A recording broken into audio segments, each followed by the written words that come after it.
चॅनेलला सबस्क्राईब करा. सबस्क्राईब करण्यासाठी बेल आयकॉनवर क्लिक करा आणि पहा नवी मुंबई व ठाण्याच्या ताज्या बातम्या. तसेच शेअर आणि लाईक करायला विसरू नका.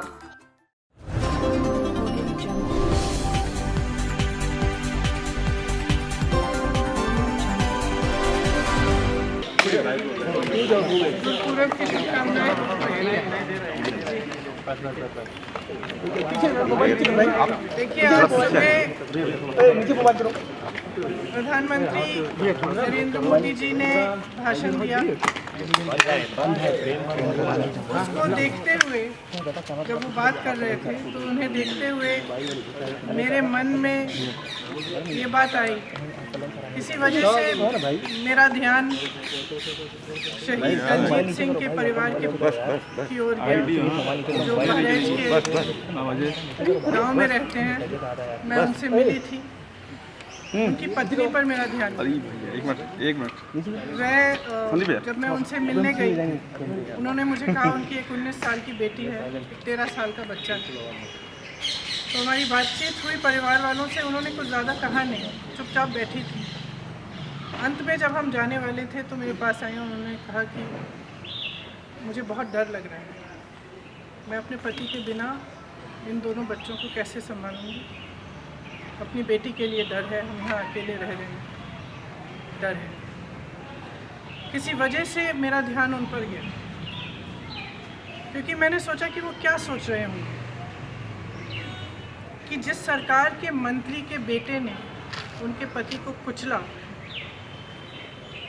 जो प्रधानमंत्री उसी दिन, शायद उसके अगले दिन लखनऊ आए, या शायद उसके 1-2 दिन पहले लखनऊ में थे.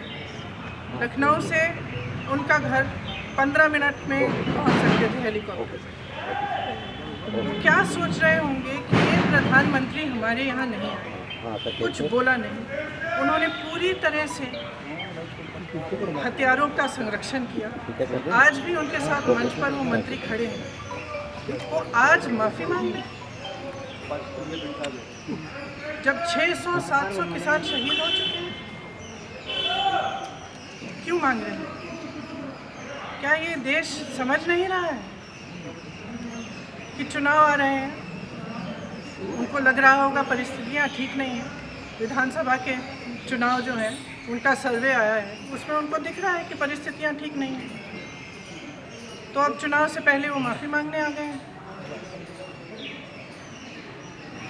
तो देखिए, हमें समझना पड़ेगा,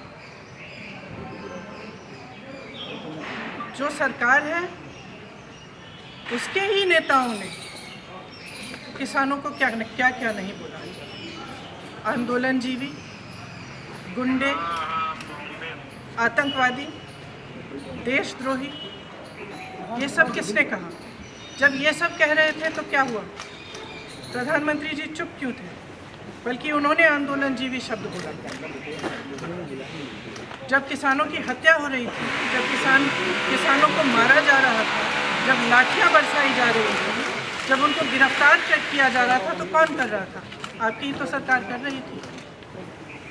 आज आप आकर कह रहे हैं कि ये कानून आप रिपील करेंगे, तो हम कैसे भरोसा करें? हम आपकी नीयत पे कैसे भरोसा करें? सब स्पष्ट है, सामने है देश के. मुझे खुशी इस बात की है कि ये सरकार समझ गई है कि इस देश में किसान से बड़ा कोई नहीं. इस देश में अगर एक सरकार किसान को कुचलने की कोशिश करती है और किसान खड़ा हो जाता है, तो उस सरकार को अंत में झुकना ही पड़ेगा. ये सरकार समझ गई है. इस बात पर मुझे खुशी है. और मैं कहना चाहती हूँ कि जो किसान शहीद हुए इस पूरे आंदोलन में, कई किसानों के परिवारों से मैं पिछले पूरे साल में मिल रही हूँ, मैं मिली हूँ. मैं उनका दुख समझती हूँ और हम सबको सबसे पहले उन्हें श्रद्धांजलि देनी चाहिए. अगर सरकार सचमुच सीरियस है तो उनके लिए जो कार्रवाई होनी चाहिए, खासतौर से जो लखीमपुर खीरी में हुआ, उस पर जो कार्रवाई सही ढंग से होनी चाहिए वो करनी चाहिए. मंत्री का बर्खास्त को बर्खास्त करना चाहिए और इस पूरे देश में जो किसानों की आवाज़ उठी है, हम सबको उनके साथ हमेशा के लिए खड़ा रहना चाहिए। किसान की बहुत समस्याएं हैं, आज हर तरफ से मजबूर है, हर तरफ से वो कर्ज में डूबा हुआ है। मैं ललितपुर गई, ललितपुर में भी आपने देखा कि खाद की लाइन में खड़े खड़े उनकी मृत्यु हो गई। कुछ किसानों ने आत्महत्या की। तो किसानों की जो समस्या है, जिसके लिए किसान आंदोलन कर रहे हैं, उसको ठीक तरह से समझना, उनकी समस्याओं को ठीक तरह से सुलझाने का कर्तव्य हम सबका है। मैं ये भी कहना चाहती हूँ कि मुझे खुशी है कि जितने भी विपक्ष के दल हैं, सब ने पूरी तरह से समर्थन किया इस आंदोलन का और किसान डटे रहे। हमारे भाई बहन जो दिल्ली के बॉर्डर पे भी थे और तमाम प्रदेशों में सब डटे रहे और आज हम उन सबको धन्यवाद देना चाहते हैं। जैसे मैंने कहा, जो शहीद हुए हैं उनको श्रद्धांजलि। प्रियंका जी तमाम छोटी छोटी चीज़ों के लिए अध्यादेश लाते हैं, तो इसके लिए क्यों नहीं? क्या इसके लिए भी कोई योजना है कि जब चुनाव पास आएगा तब हम धूमधाम से इसको करेंगे? अभी क्यों नहीं करते? उनका स्टैंड बिल्कुल सही है, क्योंकि जब इस सरकार की नीयत पर भरोसा नहीं किया जा सकता,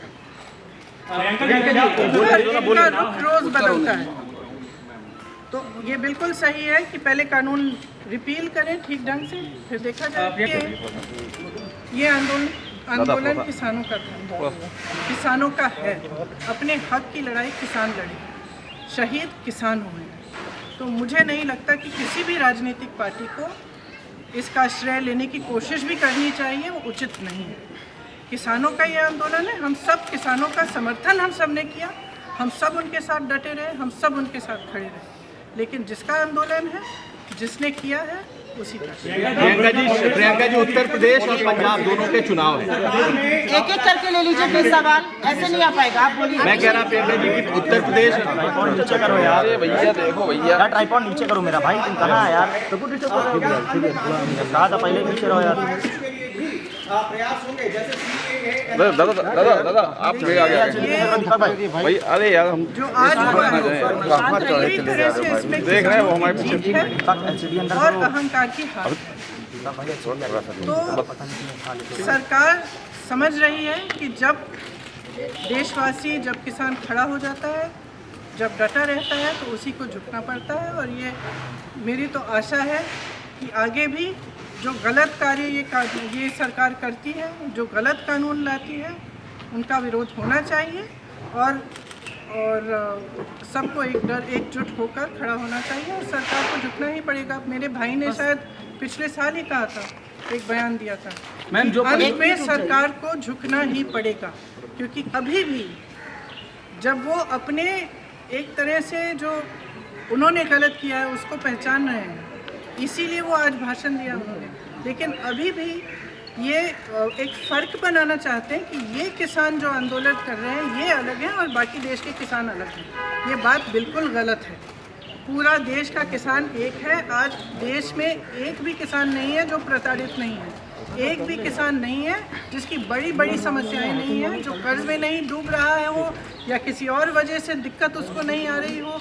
आपने देखा पेट्रोल और डीजल के दाम क्या हैं? डीजल के दाम का सबसे बड़ा प्रभाव किस पर होता है?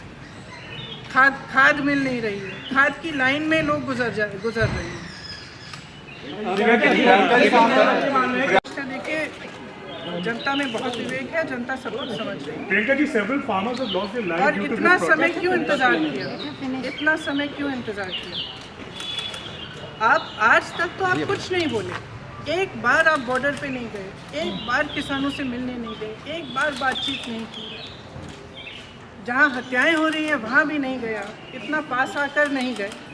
तो आज अचानक क्या हो गया? स्पष्ट है चुनाव आ रहा है। ये मैं कह रही हूँ कि सबसे पहले तो उन्हें श्रद्धांजलि दीजिए जो शहीद हुए हैं, उनके परिवारों पर आज भी क्या बीत रही है। देखिए, पंजाब की जनता में बहुत विवेक है। पंजाब को किसानों ने बनाया है, किसान सब कुछ समझता है, मुझे समझाने की कोई ज़रूरत नहीं है, वो सब समझते हैं कि क्या हो रहा है। सब देख रहे हैं, पूरा देश देख रहा है कि किस तरह से राजनीति हो रही है. FS टीव्हीला सबस्क्राईब करा. सबस्क्राईब करण्यासाठी बेल आयकॉनवर क्लिक करा आणि पहा नवी मुंबई व ठाण्याच्या ताज्या बातम्या. तसेच शेअर आणि लाईक करायला विसरू नका.